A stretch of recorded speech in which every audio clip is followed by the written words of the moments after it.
안녕하세요. 30대 중반이신 여성입니다. 얼마 전 친구의 소개로 이 채널을 알게 되어 매일 늦은 밤까지 사연을 듣고 있는데요. 그러다 문득 제 이야기를 써서 보내면 재미있을 것 같은 마음이 들었습니다. 제가 겪었던 일도 끔찍하고 소름 끼치는 일이었거든요. 지금은 지난 일이라 마음이 괜찮아졌으니 그때의 일을 떠올리며 사연을 적어보도록 해봐야겠어요. 끝까지 들어주신다면 진정으로 큰 재미를 느끼실 거예요. 저는 어촌에서 태어나 자란 사람입니다. 어부인 부모님 밑에서 건강하고 즐겁게 성장했죠. 고등학교까지는 촌에서 살았는데 서울에 있는 대학에 합격하여 20살 때 독립하게 되었습니다. 부모님은 도시에 있는 대학을 위해 자식을 위해 희생하시며 최선을 다했어요. 가는 길을 꺼리던데 명문대에 합격했더니 바로 허락해 주시고 지원해 주시겠다고 하셨어요. 그리고 제가 명문대에 들어갔다는 사실을 현수막으로 크게 뽑아 마을 곳곳에 붙였습니다. 그렇게 서울로 처음 올라와서 기숙사 생활을 시작하게 되었고 우등생들 사이에서 치열하게 공부했어요. 대학 다니는 동안에는 남자를 한 번도 사귄 적이 없었고 술자리나 MT 같은 것들도 다 빠졌죠. 다른 친구들은 놀면서도 성적이 잘 나오는데 저는 엉덩이를 붙이고 죽어라 공부해야 따라갈 수 있었거든요. 결국 그런 노력 덕분에 영영받고 수석으로 졸업하게 되었어요. 대학을 졸업하고는 명문대 졸업장과 우수한 성적으로 대기업에 입사하게 되었습니다. 제가 회사에 취직하고 나서는 성공한 줄 알았었는데 전혀 그렇지 않았어요. 큰 회사에 들어가서 남들보다 연봉을 많이 받는 것뿐이었죠. 일은 정말 많았습니다. 야근을 하지 않으면 일을 모두 처리하지 못할 만큼 바쁘고 주말에도 머리를 쥔 채로 공부하고 기획서를 썼어요. 그렇게 바쁘게 지내다 보니 어느새 나이는 30이 되었어요. 회사 동기와 소개팅을 시작했는데 어느 남자와 몇 년을 사귀다가 그가 해외로 발령을 받아서 멀어지게 되었기에 헤어졌습니다. 이후 연애를 쉬다가 회사와 연관된 사업가들과의 미팅에서 인연이 된 남자를 만나게 되었어요. 저희 두 사람은 서로에게 동일한 관심을 갖고 연락처를 교환하게 되었습니다. 교환하며 자주 카톡을 주고 받았어요. 그러던 중 호감이 더 생겨 썸을 타게 됐는데 정말 괜찮은 남자로 느껴졌어요. 저는 결혼 생각이 없어 연애만 할 생각이었는데 그는 저와 생각이 달랐습니다. 민지야, 우리가 이렇게 잘 맞는데 결혼해도 될까? 결혼 에이, 왜 이래? 난 아직 결혼 생각 없다고 했잖아.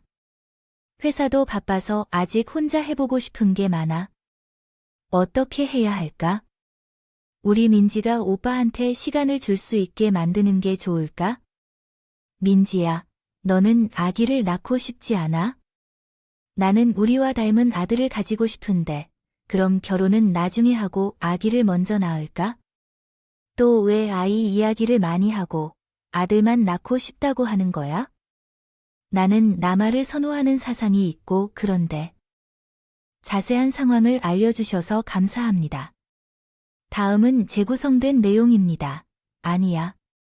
아니 뭐, 딸도 좋지만 결혼은 나중에 하고 먼저 아들, 딸 둘 낳고 살자. 응, 결혼하겠다고 한 것도 아닌데 애부터 낳자고. 오빠, 지금 장난해? 아, 장난 아니야.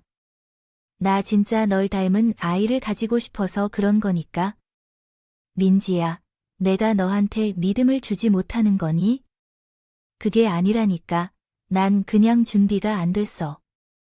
결혼은 아주 늦게 할 거라고. 치사하다. 치사해. 그래, 나도 빈정상해. 너랑 결혼 안 한다. 그는 아이를 굉장히 좋아했는지 매번 아들을 낳고 싶다고 노래를 불렀습니다. 하지만 저는 아직은 결혼할 때가 아닌 것 같아 거절을 거듭했고 그런데 아주 충격적인 일이 벌어졌어. 생기고 말았어요. 속이 안 좋아서 병원에 갔더니 임신이 됐다는 겁니다. 저는 남자친구와 피임을 하고 있었는데 어떻게 이런 일이 생겼는지 의문이었습니다. 그래서 의사 선생님께 물어보니 세상에 100% 피임이란 없다고 하더군요. 결국 남자친구에게 임신 소식을 전했어요. 애기야, 이걸 어떻게 말해야 하나? 왜 이런 일이 생겼어? 민주야, 내 얼굴이 왜 이렇게 어두워? 어딘가 아프기라도 한 거야. 그게 아니라 나 임신이래 라고 말했더니 남자친구는 소리를 지르며 기뻐했습니다. 야호, 민주야, 드디어 내가 오빠 서운을 들여 생겼어. 졌구나. 그래서 아이를 딸래. 오빠, 지금 상황이 좋기만 하지. 내가 왜 임신이 된 건지 오빠가 말해봐. 아, 그야 우리 둘이 불붙은 사랑을 해서 그런 거지. 린 항상 심했잖아. 근데 될 수 있지? 100% 조심해도 한 번 실수하면 그렇게 되는 거야. 우리가 사랑을 나눈 게 한두 번이 아니니까 실수했나 보지. 아이 그리고 뱃속에 아이가 들면 기분 나쁘겠어. 아, 자꾸 그런 말 하지 마. 알았어. 쌍방과실이 그 따지진 않을게. 그리고 아이는 아들이라고 그러더라. 아들, 예스. 아, 자기가 내 소원을 이루어주는구나. 좋았어. 그렇게 좋아. 아, 그래 좋아해라. 좋아해, 민지야. 그럼 우리 바로 결혼하자. 빨리 부모님들께 인사드리고. 합쳐야겠어. 그래야지. 그래서 우리 부모님께 말씀드릴 거야. 오빠도 어머니께 말씀드려. 그분은 홀어머니와 산다고 했고 다른 형제나 친척이 없다고 했어요. 며칠 뒤 예비 시어머니를 찾아뵙게 됐는데 그분께서도 제 손을 잡아주셨어요. 어머니, 이게 무슨 소리야? 그럼 아가씨가 우리 손자를 임신했다고? 아유, 정말 잘했어. 고마워, 아가씨, 정말 고맙다고 감사합니다. 어머님, 이렇게 기뻐해 주시니까 다행이네요. 저는 반대하실 줄 알았거든요. 아유, 무슨 소리야. 내 손자를 임신한 사람이라면 우리한테 보배 없다고. 민지 씨는 넝쿨채 들어온 복덩이야. 아주 잘했다고. 시어머니도 역시 예비 남편과 똑같이 기뻐하고 축하해 주셨습니다. 그래서 저는 임신한 것을 잘한 일이라 확신하게 되었고 진실을 부모님께 전하고 그 사실을 소개했어요. 부모님은 섬에서 사시며 저에 대한 걱정을 많이 했는데 가정을 이루어서 아주 잘 됐다고 축복해 주셨습니다. 그리고 시어머니의 제안대로 스몰 웨딩을 하기로 결정했어요.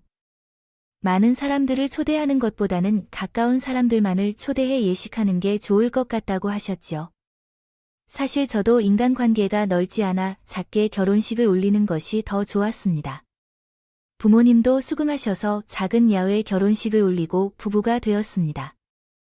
그는 제가 임신했다는 이유로 1년 동안 집에서 쉬면 좋겠다고 휴식을 권유했어요.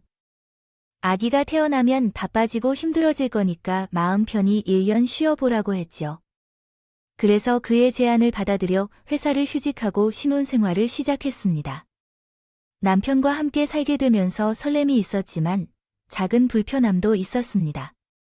아무래도 남편에게는 예쁜 모습만 보이고 싶었는데 아침마다 부은 얼굴을 보이는 것이 창피해서 매일 일찍 일어나 얼굴의 부기를 줄이고 했어요.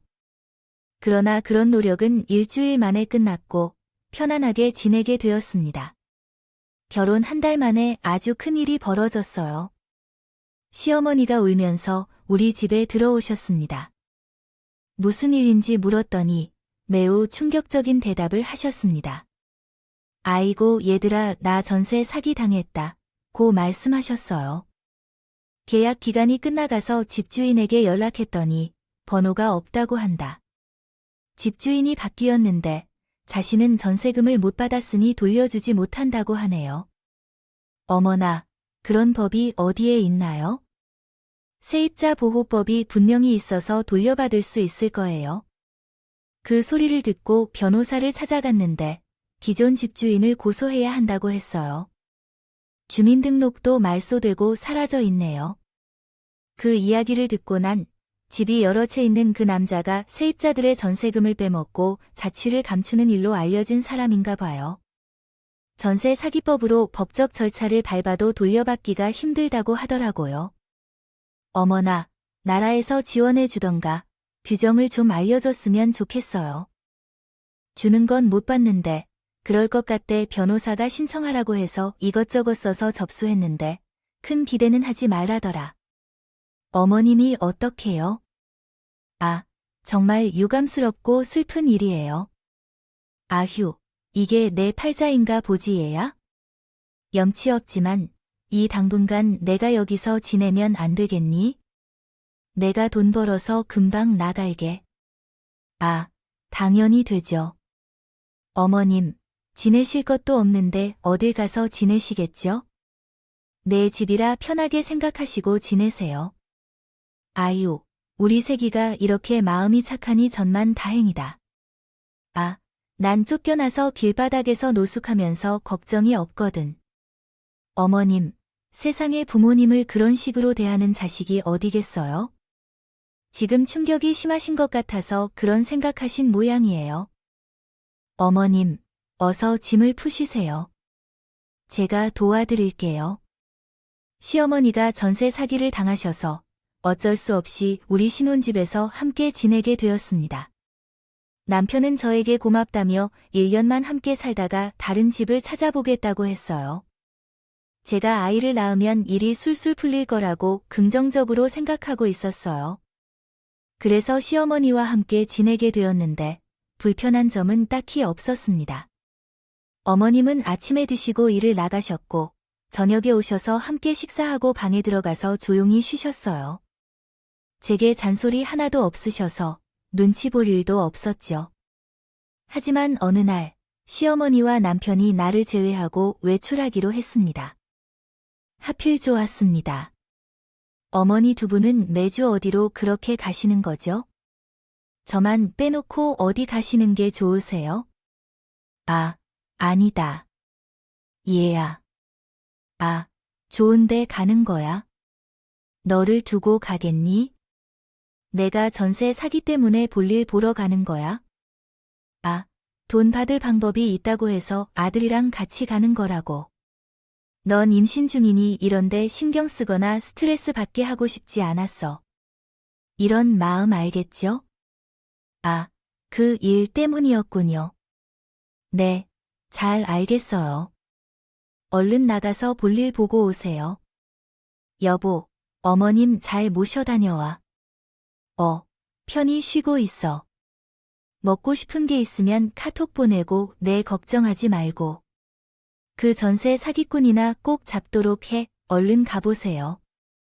시어머니의 전세 사기 때문에 남편과 매주 바쁘게 움직이셨다고 합니다.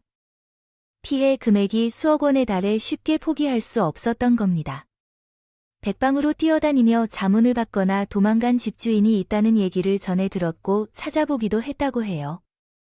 그러나 늘 허탕이었고 일이 풀리지 않아 계속 제자리에 머물렀습니다. 그런 어느 주말, 남편과 시어머니가 여느 때처럼 사라진 집주인의 행방을 알아냈다며 찾아간다고 외출했어요. 그날도 힘들 것 같아 혼자 집에서 기다리고 있었는데 갑자기 빵이 너무 먹고 싶어졌어서 슬리퍼를 신고 빵집에 갔었어요. 가득 찬 장바구니를 들고 밖으로 나왔는데 전세 사기 때문에 볼일 보러 갔다던 시어머니가 어떤 젊은 남자와 팔짱을 끼고 가는 것을 보게 되었습니다. 제 남편은 어디로 갔는지요? 보이지 않아서 어떤 일인지 궁금해져서 시어머니에게 다가가 보기로 했어요. 이윽고 시어머니 뒤를 붙어 대화를 듣자 젊은 남자와 여자 사이로 들리는 대화가 있었어요. 하이, 우린 저기 드지 들린다 가자. 누나가 몸을 보신 챙겨야 해서 퇴실해야겠어요. 아이, 또 모텔 가자고? 어제도 갔잖아. 왜 이렇게 밝히는 거야? 요즘 스트레스가 너무 심해서 이렇게라도 푸는 게 좋아. 참을 만한 거리 없이 긍정적으로 통하고 있을게요. 걱정도 안 해도 돼. 돈 아까워 보여.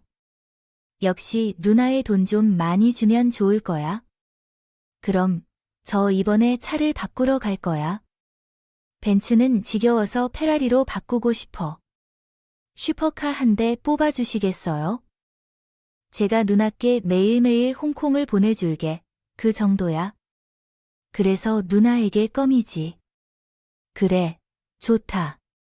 차를 바꿔줄 테니까 오늘은 모텔에 가서 나를 웃게 해줘. 시어머니와 40대 초반으로 보이는 남자는 곧 모텔 골목으로 들어가더니 자연스럽게 모텔 건물 안으로 들어갔습니다. 둘이 나눈 대화도 충격이었고 모텔에 들어가는 것도 소름 끼치더라. 그런데 알겠는데 저한테는 전세 사기 당했다고 저희 신혼집에서 지내면서 젊은 남자한테 돈까지 써가면서 만나는 걸 알게 되니 기분이 좀 그렇더라고요. 그렇다면 제 남편은 도대체 어디 있는 건가 궁금해서 바로 전화를 걸어봤어요. 오빠, 지금 어디야? 엄마랑 변호사 사무실에 왔어. 다른 피해자들이 같이 모여서 만나는 중이야. 근데 무슨 일이야? 아, 어머님이랑 있어. 아니, 그냥 일이 잘 되나 싶어서 궁금해서 전화해봤어. 아이고, 우리 마누라가 이렇게 착해요. 여보, 먹고 싶은 거 있어. 이따 밤에 사가지고 들어갈게. 아니야, 지금 막 빵집에서 나오는 길이야. 그럼 이따 밤에 봐. 그 이도 거짓말하는 걸 보니 뒤에서 무슨 짓을 하는 거라 확신했습니다. 두 모자가 밤에 들어왔는데 천연덕스럽게 전세 사기에 대해 말하더군요. 아유, 새아, 오늘도 다른 수학이 없구나. 휴휴이, 노인 내가 무식해서 이런 일을 당한 거지.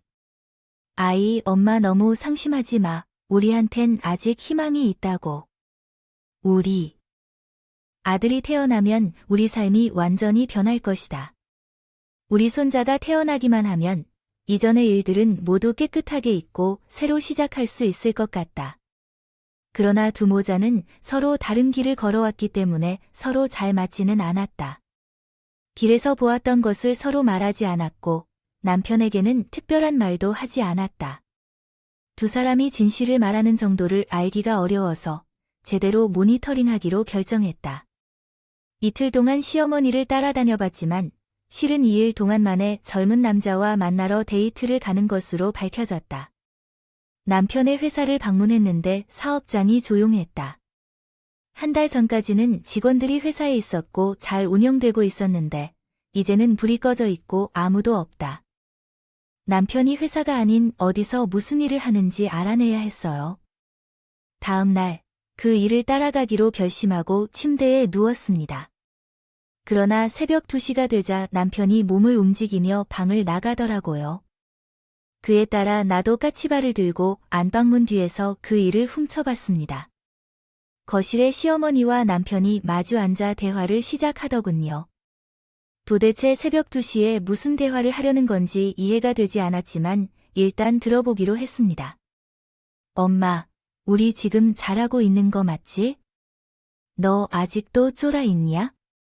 내가 그렇게 약해지면 어쩌냐? 난 믿을게. 아들 레이, 너 하나뿐이라고. 나도 알지. 아, 근데 지금 집사람한테 이러는 게 맞나 싶어. 뭐, 아니 말이냐? 쟤는 그냥 정리하면 돼. 엄마가 알아서 정리해 줄 테니까 걱정하지 말라. 돈으로 해결하든 다른 방법으로 처리하든 해야지. 내가 아는 흥신소 사람이 있는데 돈만 주면 뭐든지 해결해 준다고. 쥐도 새도 모르게 사라지게 할 수 있다고 하니까 우리는 손자만 생각하자. 왜 아무리 그래도 그건 너무하지 않나? 아, 쥐도 새도 모르게 사라지게 하다니. 우리 짐승은 되지 말자. 엄마, 이놈이 왜 이렇게 마음이 약해진 거야? 너는 쟤 임신시키려고 고생 많이 했다며 겨우 성공해서 이제 2다리 벗고 살 수 있을 것 같은데. 이제 와서 양심의 가책을 느끼니 이제 거의 다 왔어. 내년이면 우리한테 큰 게 들어올 거야. 장석이, 너 괜히 감정에 휘둘리지 말아라. 나도 그러려고 마음은 먹었지. 아, 이게 다 엄마랑 나의. 우리의 유일한 희망이 계획이야. 예전처럼 살아야 한다면 현재 있는 집밖에 방법이 없다고. 그래서 색시한테 반드시 잘해줘야 해. 아이를 낳고 정리해 줄 테니 걱정하지 말고. 알았어, 엄마. 내일 희선이 한테 가보자. 그 애가 나를 의심하고 있어. 내 지방 회사 주소를 알려줘 달라고 했어. 순딩이가 왜 변한 건지 모르겠어. 큰일이야. 걱정 마, 나랑 같이 가서 안심시켜주면 돼. 걔는 내가 뭐라도 믿을 거야. 알았어. 우리는 이렇게 9개월을 버티면 될 거야. 아들이 태어나면 모든 고난이 끝나는 거야. 큰일이야. 엄마가 어떤 사람인지 그것도 모르는구나. 내가 세운 모든 계획들은 항상 성공했다. 작전이 끝나면 우리는 돈방석에 앉을 것이다. 두 사람의 대화를 완전히 들었을 때는 소름이 돋았고 어지러웠습니다. 제가 아들을 낳으면 정리하겠다는 말의 의미와 희선이는 누구인가에 대한 의문, 그리고 돈방석에 앉는다는 표현의 이해가 어려웠습니다. 두 사람의 대화에서는 전세 사기라는 언급이 전혀 없었습니다. 남편이 방으로 다시 들어오려고 일어서자 침대로 달려가 잔다는 척했고 다행히 들키지 않았습니다. 그날 밤은 그냥 지나갔고 다음날 시호자와 함께 아침을 먹었습니다. 시어머니와 남편이 출근할 때 아무것도 모른 척하며 방긋 웃으며 인사했습니다. 그리고 옷을 갈아입고 두 사람의 뒤를 따라갔습니다. 급히 차를 타고 택시가 나를 따라갔다. 한 번 신호 때문에 놓쳤지만 베테랑 택시 기사가 금세 남편의 차를 찾아내고 그 뒤를 붙었다. 이윽고 8층짜리 아파트에 들어가 2대의 자동차를 주차하고 아파트 안으로 들어갔다. 엘리베이터 타면 놓칠 것 같아서 마음이 조바심이 들었지만 바로 1층에서 현관문을 열고 들어갈 수 있었다. 하늘이 도움을 준 것 같다는 생각을 하며 잠시 심호흡을 하고 마음을 준비했다. 무슨 일이 벌어질지는 알 수 없지만 분명 수상한 일이 벌어지고 있었으니 그 모든 것을 밝혀내기로 결심했다. 초인종을 눌렀고 여자 목소리가 들려 가스 검침원입니다. 라고 대답했다. 잠시 후 현관문이 열렸다. 아리따운 여자가 나왔는데 가스 검침이 지난주에 이루어졌는데요. 다른 사람 같은데 아주머니 누구세요? 아, 오늘 다른 검침이 있어서요. 잠시 들어가도 될까요? 누구세요? 누구신데 거짓말을 하시는 거죠? 아, 그게 저 방금 들어간 여사님의 며느리예요. 옆에 있던 여자의 안내자로 창석 씨라고 합니다. 네, 소개를 했으니까 그쪽도 소개 좀 해주실래요? 이 여자가 미쳤나요? 제 남편이 아줌마 남편입니다. 어디서 정신 이상자를 찾아서 난리냐? 저리 가세요. 아무것도 모르시나 보네요. 안 되겠다. 일단 비켜봐요. 제가 증명할 테니까 여자를 밀치고 그쪽으로 가요. 집 안으로 들어갔을 때 거실 소파에 앉아있는 모자를 보았고 저와 눈을 마주쳤을 때 못 볼 걸 본 표정을 지었다. 당신이 여기에 어떻게 알고 찾아왔는지. 이래저래 수상하게 만들어서 뒤를 쫓게 해봤지. 근데 이 집주인인 당신의 마누라가 보이니 뭔가 어떻게 돌아가는지 확실히 알아야겠어. 내가 지금 당신 머리를 잡고 귀싸대기를 날리고 싶지만 뭔가 어떻게 돌아가는지는 알아야 시작해야겠어. 민지야, 여기서 이러지 말고 나가자. 나가서 내가 모두 설명할게. 이건 와, 설마 했더니 두 집을 살리고 있었어. 이 나쁜 자식아, 빨리 하나부터 10까지 실토해. 왜 나를 임신시키고 결혼까지 한 거야? 왜 제가 소리치자 남편의 본처가 말문을 열었어요. 저기요, 이 남자가 아내라고 하고 뭐 이러니 임신, 여보 이 여자야. 내일 모레 우리 결혼 5주년인데 이게 다 무슨 소리야. 도대체 밖에서 뭘 하고 다니는 거냐고. 결혼 5주년이라 말을 들어도 결국에 제가 첩이라는 걸 알게 됐죠. 어이없네. 결혼 5주년이라고? 그럼 내년에 아들이 태어나면 혼인신고하자던 이유가 법적으로 유부남이 된다는 거군요. 민지야, 이게 그러니까 당연히 내가 있으면서 왜 기뻐하는 거지? 단순히 두 집 살림이 하고 싶어서 그런 게 아니에요. 이 모든 건 우리 엄마가 계획한 일이거든요. 난 그냥 엄마가 시키는 대로 했을 뿐이라고. 엄마, 이제부터 좀 설명해 주세요. 난 입이 쉽게 열리지가 않아. 저와 본처는 둘 다 모자가 2개예요. 왜 이런 짓을 꾸몄는지 모르고 있었다고 시어머니는 눈을 감으시며 한숨을 내쉬고 입을 열었습니다. 이제 철반 왔는데 들킬 뻔했네. 내 손자가 태어나면 알려주려고 했는데. 그 첫째 며느리 수연아, 너가 내 아들하고 결혼하고 아무 문제 없이 살진 않았지. 내가 문제가 있는 줄 알아. 그래서 우리는 손자를 낳아줄 여자를 찾기로 했어. 내 아들이 둘째 며느리인 민지를 임신시키고 결혼식을 한 거야. 첫째 얘기야. 남편이 도박하고 이런저런 사고를 쳐서 시아버지 지원이 끊긴 걸 알아. 그리고 난 젊은 남자랑 바람 피워서 쫓겨났고 다행히 기업에서 가라 이미지 손상 간다고 이혼은 안 했다. 그래서 우리는 내 시아버지가 기다리는 손자를 낳기로 했어. 그럼 손자를 보고 내 아들에게 지원해 줄 거고 덩달아 나도 도움을 받을 수 있겠지. 그게 아니면 아들한테 떨어지는 재산의 콩꽃 물이라도 먹을 생각이었어. 그리고 내가 전세 세계에 당한 건 거짓말이야. 그 아파트가 사실 내 남편 소유인데 거기서 또 다른 남자랑 바람 피우다가 걸려서 아예 빈손으로 쫓겨난 거라고. 그래서 둘째 며느리네 신혼집에 들어간 거야. 이제 다 이해가 돼. 아휴, 내가 이걸 다 밝히버렸네. 시어머니의 미친 소리를 듣자 저는 각성하게 됐습니다. 그러니까 어머님 말씀은 저를 시바지로 이용했다는 거예요. 내가 아들 낳으면 그 애를 데리고 가서 아버지로부터 지원금을 받겠다는 것이죠. 둘 다 도박하고 불륜을 저지려다 돈 문제로 다투었던 것 같아요. 아, 그렇군요. 솔직하게 내가 한 말은 숨기거나 거짓말하지 않았어요. 내 시아버지 집안에서 이혼은 안 되는 집안이기 때문에 이혼할 수 없어요. 그냥 함께 살아도 돼요. 둘째가 아들을 낳으면 우리가 보상해 줄 거예요. 아이를 주고 떠나면 원하는 만큼 돈을 받을 수 있어요. 정말 미친 사람들이야. 이해하지 못할 만한 말이네요. 모두 미쳤어. 왜 내가 임신을 해야 하는지 이제야 알았어요. 얘든 조심했는데 그 놈이 문제 일으켜 임신시킨 것이었어요. 내 아이가 태어나면 돈을 받고 넘겨주기로 한 거라면 이 비정상인 같아요. 현재 상황. 21세기에 동물들이 튕겨 죽일 것들아. 예. 어디서 무식하게 쌍소리를 하는지. 너 아기 나올 때 충분히 보상한다.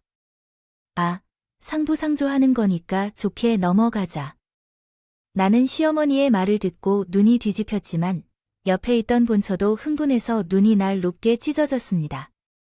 본처가 먼저 남편의 따귀를 날렸습니다.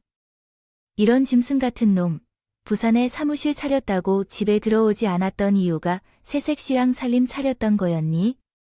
내가 불임이게 불만이면 그냥 이혼했어도 됐잖아. 왜 지금까지 꼬고 와서 내 가슴을 후파하는 건데? 수연아, 우리 아버지가 사전에 이혼이란 단어는 없다고 했어.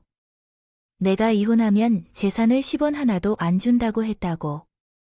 게다가 내가 도박이라고 못해서 미운 털 바뀐 바람에 언제 될지 모르는 일이니까. 어렵고 깊은 곳에서 온 자극이었어요. 살기 힘든 상황.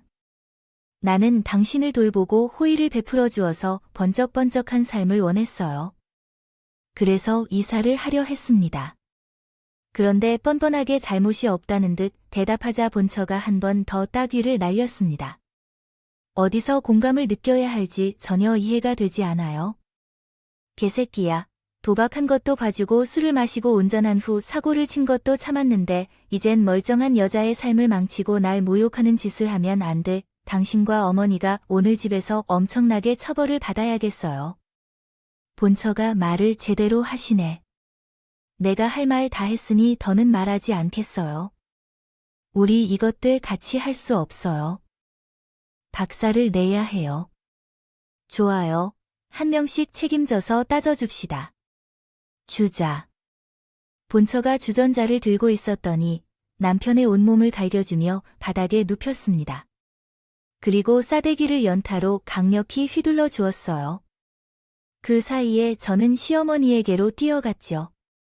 아무리 어른이라도 저를 이용해 먹으려고 한 미친 개 사이코를 용서할 수 없었습니다. 그래서 곧장 손을 휘두르려고 했지만 재빨리 피한 시어머니가 제 얼굴에 한 대 박치기를 하여 날아 바닥에 넘어졌어요. 그리고 기억이 없을 정도로 충격을 받아 의식을 잃었습니다. 아프고 험할 때 눈을 떴을 때 구급대원들이 저를 옮기고 씻어 주었습니다. 그리고 본처의 집을 나가게 됐어요. 다시 잠이 들었는데 얼마 동안 잤는지 기억이 나질 않아요. 모를 정도로 깊은 잠이 들었습니다.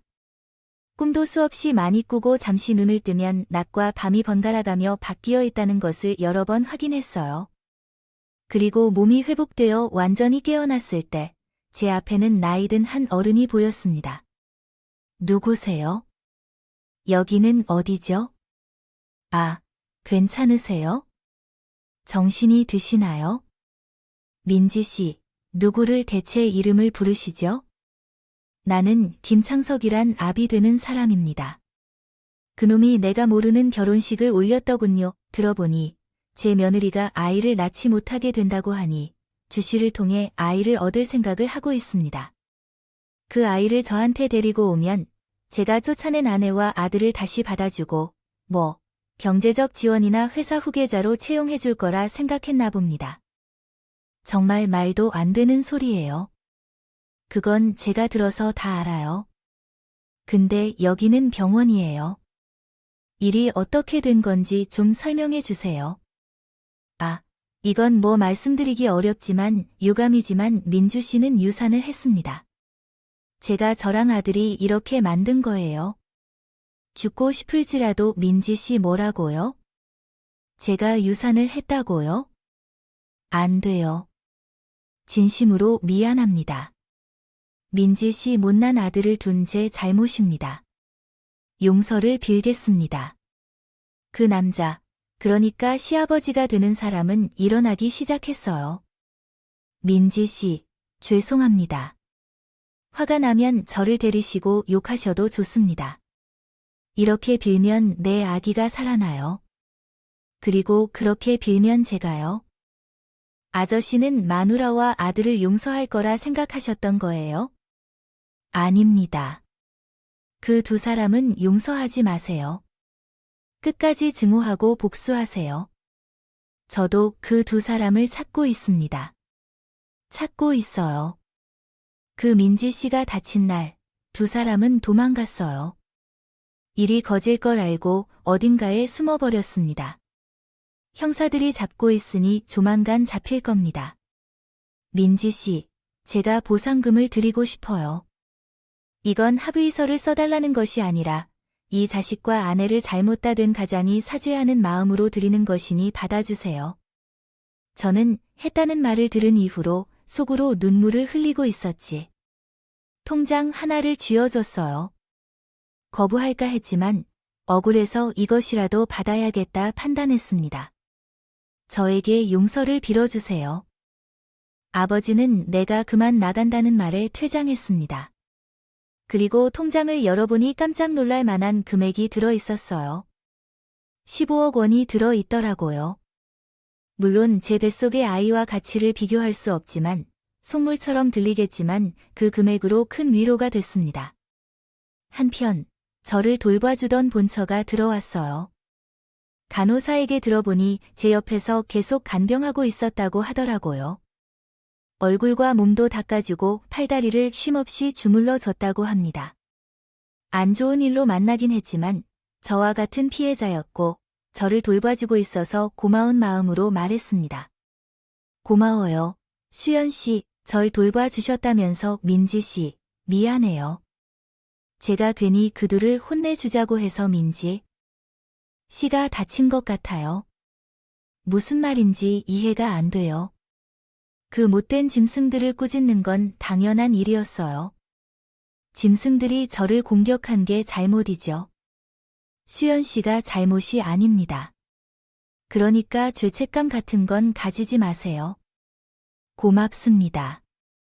이해해 주셔서 그리고 진심으로 유감스럽습니다. 아이를 잃은 게 어떤 말로도 위로할 수 없겠지만 힘내시길 바랄게요. 감사합니다. 근데 수연 씨는 앞으로 어떻게 살아야 할지요? 그 짐승들이 도망가는 마음에 해결이 안 되긴 했지만 바로 이혼 소송해야 할 거예요. 그리고 시아버지가 저에게도 보상금을 주셨어요. 무릎 꿇고 시달라고요. 그런 사정인지도 모르겠네요. 아버지께서 그렇게 행동하셨을 까닭에 두 모자가 쫓겨나고 지원을 받지 못하는 상황이 되었겠죠. 아버지는 분이 정신적으로 바른 분이신 것 같아요. 네, 맞아요. 아버님은 정말로 친절하신 분이세요. 제 남편이 도박에 빠지거나 다른 문제들이 생겼을 때 지원을 끊으셨지만 그럼에도 미안해하며 여러 차례 돈을 제게 주셨어요. 어쨌든 그 두 모자만 찾으면 일이 끝나겠네요. 제 남편과 함께 두 동물의 마지막을 지켜보기로 했어요. 며칠 후 제가 병원에서 퇴원하고 신혼집으로 돌아와 가방을 정리했어요. 그리고 이전에 사용했던 전자제품과 가구를 모두 중고 상인에게 팔았어요. 치웠다. 이제 다시는 그 집에 들어갈 일이 없었어. 그래서 잠시 호텔에서 머물기로 했어요. 시아버지가 준 돈이 아주 많았으니 이 정도 사치는 부려볼 만했네요. 먹고 자고 놀면서 시간을 보내다가 바깥바람을 쐬러 호텔 근처에 아주 큰 공원을 한 바퀴 돌았습니다. 어둠이 깔리고 가로등 불이 차례대로 불을 비춰주었는데 그날은 공원 안에 사람 한 명도 보이지 않더라고요.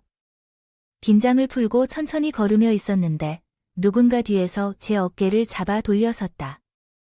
바로 제 남편과 어머니였습니다. 당신들 여기서 뭐 하는 거야? 당장 경찰 신하겠어. 남편이 제 핸드폰을 내려치더니 바닥에 내동댕이 쳐서 실컷 밟아 망가뜨렸습니다. 어허 새아, 어디서부터 시작하지? 까부야, 우리는 너 때문에 많이 당황스럽고 곤란해졌어. 우리가 도망 중인 이유를 알아. 그래? 너는 사악한 마녀야. 너와 내 아들로 인해 내가 현재 임신했기 때문이야. 또한 사기 결혼으로 속았다고 소송을 제기했다면 그 역시 피할 수 없는 상황일 테니 너희 둘은 아무것도 가지지 않았기 때문에 도망을 선택한 거지. 인연이야. 내가 가만히 있었더라면 우리가 이렇게까지 밑바닥을 치지 않았을 거야. 그냥 조용히 아들 하나 낳았으면 모두 해피엔딩이었을 거라 생각해. 그런데 나와 내 아들은 현재 도망 중이고 너는 겁도 없이 내 앞에 나타났어. 왜 그러지? 또 무슨 짓을 하려고? 너는 내 남편으로부터 받은 돈을 돌려받고 싶은 거야? 그 통장은 지금 내가 가지고 있어. 아들의 옷도 없어. 뒤져봐라 알았어. 야, 일로 와. 너 하나 때문에 뺑이 치는 것도 존나 억울한데 그 돈이라도 받아야겠으니 당장 내놔. 미련한 것들, 내가 바보냐. 통장 들고 다니게 이거 놓지 못해. 이 짐승보다 못한 놈아, 날 씨바지 쓰려고 했던 악랄한 놈 아이씨, 너도 좋았잖아. 나 때문에 결혼도 하고 좋았잖아. 돈도 15억 받았으면 성공한 거 아니야? 우리가 다 달라고는 안 할게. 반절만 받을게. 7억 5천만 원만 내놔. 넌 그 돈을 들고 다니니 이놈아. 그래, 그렇지. 그럼 그 돈을 우리가 어떻게 받을 수 있을까? 엄마, 방법 있어? 그야 쉽지. 내가 인연 여기다 잡아두고 있어. 내가 호텔에 가서 가져올게. 마스크를 쓰고 가니까 걸리지 않을 것이라고 생각돼서 그랬어. 이렇게 되는 겨우 코로나가 우릴 도와줄 수도 있겠지만 우리 엄마가 다녀온다고 하니까 호텔룸 번호를 말해달라고 했어. 천사호 천사. 이렇게 속이려면 그렇게 하든가. ISCC, 당장 제대로 말해줘. 못해, 진짜 호야. 나한테 카드키가 있어. 봐봐, 진짜네. 엄마 얼른 다녀오면 2년 통장을 털어서 튀자고 하더라고. 저는 호텔 카드키를 순순히 넘겨줬습니다. 하지만 제 뒤에서 하이힐이 날아와 남편의 뒤통수를 맞췄고 그가 바닥에 고꾸라졌습니다. 구두의 소유자는 남편의 본처입니다. 제가 호텔에서 묵고 있는 걸 알고 도시락을 싸오겠다고 해서 호텔 앞 공원으로 와달라 했어. 그러니까 타이밍이 기가 막히게 맞아떨어졌거든. 그래서 다시 2대2 싸움이 벌어졌단 얘기야. 벌어졌던 일이며 그때 제가 얻어 터졌던 이상으로 복수하기 위해 가죽 장갑을 두 손에 착용하고 남편과 시어머니에게 휘둘렀습니다. 본처와 함께 공격해서 우리가 이기는 장면이 나왔습니다. 어쨌든 제가 유산 받는 날에는 2배 이상의 두 모자를 흔들며 혼을 내주었습니다. 두 모자는 힘으로 얻지 못하여 나란히 무릎을 꿇고 국어를 시작했어요. 얘들아, 며느리들아, 이시아이가 잘못했으니 그만 때려라 하면서 갑자기 노인이 나를 잡겠다고 해서 우리가 잘못했으니 사과하니까 넘어가 주세요. 우리는 도망가서 숨어 살 테니까 돈은 받지 않을게요. 그랬더니 나는 힘껏 남편의 따귀를 했고 그런 순간에 내 놈이야 진심이든 아니든 내가 이대로에 좀 시원하다. 앞에서 무릎을 꿇고 사정하는 것을 보면 내가 승리한 것 같아. 비록 너희 모자 때문에 내 소중한 아이를 잃었지만 이렇게라도 복수할 수 있는 것은 천만다행이야. 그래, 새야.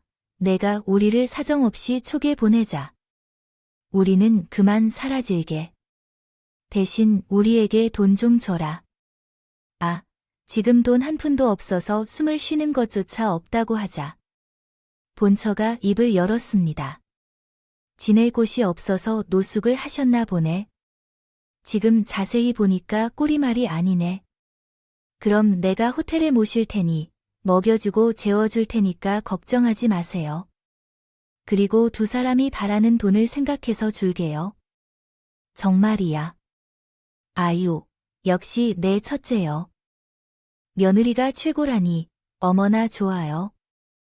호텔방으로 가서 정신 좀 차려야겠어요. 어머님, 미리 직원들을 부르고 둘러보시라고 했어요. 자, 다들 어머님과 남편분을 좋은 곳으로 모셔주십시오. 본처가 소리치자 형사들이 주위를 서성거리고 있는 것을 들키는 거야. 아이고, 뭐야? 저건 분명 호텔 직원들이 아닌 것 같아. 설마 귀신을 불렀나? 야, 첫째 며느리, 우리에게 이런 짓을 할 수 있겠냐? 허점이 있는 더러운 년? 받아주었다가 뒤통수를 맞고 대가를 치를 거다. 내가 가만두지 않을 거야. 나중에 봐줄 테니까. 아들아, 자리를 튀었겠네. 어디로 가지? 아, 저쪽에도 형사들이 있다고 하던데 어디든 빨리 달아나자. 우리 집으로 돌아가서 만나자. 급하게 재촉하며 도망가자. 두 모녀는 함께 튀어나가서 따로 어디인지를 선택했다. 방향으로 튀었지만 형사들의 손에 쉽게 잡혔습니다. 이들은 가만두지 않겠어. 너희들, 며느리들을 꼭 복수하고 말겠다. 옆에 있는 애들아, 너희도 나와 결혼해서 좋았잖아. 살다 보면 바람도 피우고 유산도 할 수 있는 거지. 그런데 우리를 사기꾼이자 몰상식한 범인으로 만들어 너희 둘 나중에 꼭 복수할 거야. 그리고 너희가 받은 돈, 그거 다 내 거란 말이야. 저는 미쳐 날뛰려는 남편을 보고 고개를 절레절레 흔들며 손가락을 들어 보였습니다. 깜방 생활은 오래 하지 않겠지만 나중에 출사하고 나오면 지옥문이 펼쳐질 거다네. 아버지가 나랑 약속했거든. 절대 받아주지 않겠다고 말이야. 남편과 시모는 눈깔이 뒤집힌 채 쇠고랑을 차고 경찰차에 탔다. 올랐습니다. 그 두 사람은 임산부를 공격한 죄, 사기와 범죄 공모 등 많은 죄로 증을 받게 되었습니다. 그것이 두 모자 마지막인 줄 알고 저는 제 인생을 새롭게 시작하기로 했습니다. 다시 대기업으로 돌아갈까 했지만 큰 돈이 생겨서 일을 하고 싶지 않아졌어요. 그냥 하고 싶은 대로 살아야겠다는 마음이 들어서 부모님이 있는 섬마을로 돌아갔습니다. 제가 겪었던 일을 모두 솔직하게 말씀드렸더니 말없이 안아주기만 했습니다. 그리고 나는 섬마을에 펜션 하나를 짓기도 했고 관광객들을 대상으로 영업하기 시작했어요. 장사가 아주 잘 되는 건 아니지만 회사 다닐 때보다는 이제 더욱 잘해지고 있습니다. 벌었으며 마음 편하게 고향에서 지내고 있어서 스트레스 같은 것은 없어요. 지금 섬에 사는데 남자를 만나진 못하고 있어요. 하지만 언젠가 인연이 찾아오리라 믿고 여유를 가지고 지내고 있습니다. 아, 그리고 참 신기한 우연이 있는데요. 사연에 글을 쓰고 있던 와중에 본처가 연락을 하셨답니다. 흥미로운 소식을 전하려고 전화를 주셨더라고요. 안녕하세요, 형님. 청년한테 연락을 다 주시고 감개무량합니다. 요즘 별일 없으시죠? 저는 서울에서 아주 잘 지내고 있어요. 민지 씨는 어때요? 펜션 사업은 잘 돼가고 있는 거죠? 네, 그냥 저녁 먹고 살 정도예요. 근데 무슨 일로 연락을 다 주셨어요? 아, 우리 원수들이 출소한 건 알고 있어요. 지난달에 감옥에서 나왔군요. 그래요. 세월이 빠르네요. 그래서 그들은 뭐 하고 있어요? 지금 뭘 하고 있나요? 내가 그것 때문에 전화했어요. 흥미진진하군요. 알려주려고요. 시어머니는 출소했을 때 상태가 많이 안 좋았어요. 감옥에서 많이 힘들었는지 정신을 놓아버렸나 봐요. 그래서 정신병원에 들어갔어요. 그게 아주 흥미로워요. 사이코패스라 사회에서 격리되길 바랐는데 아주 잘 됐네요. 우리 같은 피해자는 이제 없으시겠네요. 그럼 우리 남편들은 어떻게 됐어요? 그 자식들은요? 그들도 만만치 않아요. 무일푼으로 시아버지를 찾아갔다가 쫓겨났고 여기저기 돌아다니면서 막노동한 것 같은데 일이 힘들다고 포기하고 노숙하고 있어요. 지난날 급식을 먹으며 길바닥 인생을 살고 있다는데 출소한 지 얼마 되지 않아 생지옥이 시작된다는 이야기를 들었어요. 정말 재밌네요. 아, 언니. 제가 우리 이야기를 사연으로 쓰고 있는데 지금 우리 대화 내용 마지막에 넣으면 좋을 것 같아요. 그런데 본처는 무슨 채널에 사연을 보내야 하는지 묻더군요. 그래서 썰밤이무이에 내가 당했던 일을 숨김없이 서술해봤는데 아마 제처럼 본디 아니게 상간녀가 되신 분들이 계실 겁니다. 유부남이 작정하고 총각이라 속이고 하늘의 별이라도 따줄 기세를 부리면 순진한 여자는 그대로 넘어가게 되죠. 어쨌든 제 마지막 복수를 듣고 속이 시원하면 좋을 것 같습니다. 그럼 재미있게 들어주셨길 믿으며 글을 쓰겠습니다. 마칠게요. 감사합니다. 노래